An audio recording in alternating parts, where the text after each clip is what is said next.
ನಮ್ಮ ನಡೆ, ನಮ್ಮ ನುಡಿ, ನಾವು ತಿನ್ನೋ ಆಹಾರ, ನಾವಿರೋ ಪರಿಸರ, ವಾತಾವರಣ, ಇದೆಲ್ಲದ್ರ ಮೇಲೂ ಅದು ಡಿಪೆಂಡ್ ಆಗಿರೋದು.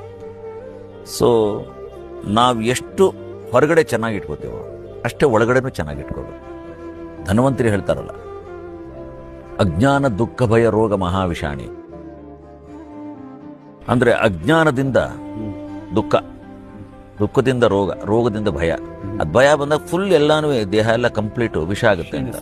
ಸೊ ನಾನು ಹೇಳೋದು, ಪ್ರತಿ ಸಲ ಪ್ರತಿಯೊಬ್ಬ ಮನುಷ್ಯನ ನಾನು ಮಾಡೋಕ್ಕೆ ಶುರು ಮಾಡಿದ್ದೀನಿ, ಕಣ್ಣು ಮುಚ್ಚಿ ನಮ್ಮ ಒಳಗಡೆ ನೋಡೋ ಪ್ರಯತ್ನ ಮಾಡಿ. ಸೊ ಒಳಗಡೆ ನೋಡೋಕೆ ಬಂದಾಗ ಅದು ಮಾಡ್ತಿರೋ ಕೆಲಸಕ್ಕೆ ಒಂದು ಕೃತಜ್ಞತೆ ಹೇಳಿದ್ರು ಕೂಡ ಅದು ಮಾಡ್ತಾ ಇರಬೇಕು ಅನ್ನೋ ಒಂದು ಎಚ್ಚರಿಕೆನೂ ಒಳಗಡೆ ಬರಬೇಕು ಅಂತ. ಪ್ರತಿ ಬೆಳಗ್ಗೆ ಸೂರ್ಯೋದಯದಿಂದ ಸೂರ್ಯಾಸ್ತಮ ತನಕ, ಬೆಳಗ್ಗೆಯಿಂದ ರಾತ್ರಿ ತನಕ ಎಷ್ಟು ಅದು ಕಾಣಿಸುತ್ತೆ, ಮಾತಾಡ್ಸುತ್ತೆ, ಯೋಚನೆ ಮಾಡುತ್ತೆ, ಕೈಯಿಂದ ಕೆಲಸ ಮಾಡುತ್ತೆ, ಪ್ರತಿಯೊಂದು ಅದು ನಮಗೆ ಮಾಡ್ತಿರೋದ್ರ ಬಗ್ಗೆ ನಮಗೊಂದು ಸ್ವಲ್ಪ ಕಾಳಜಿ ಇರಬೇಕು, ಅದ್ರ ಬಗ್ಗೆ ಒಂದು ಅವೇರ್ನೆಸ್ ಇರಬೇಕು. I think your concept is so good.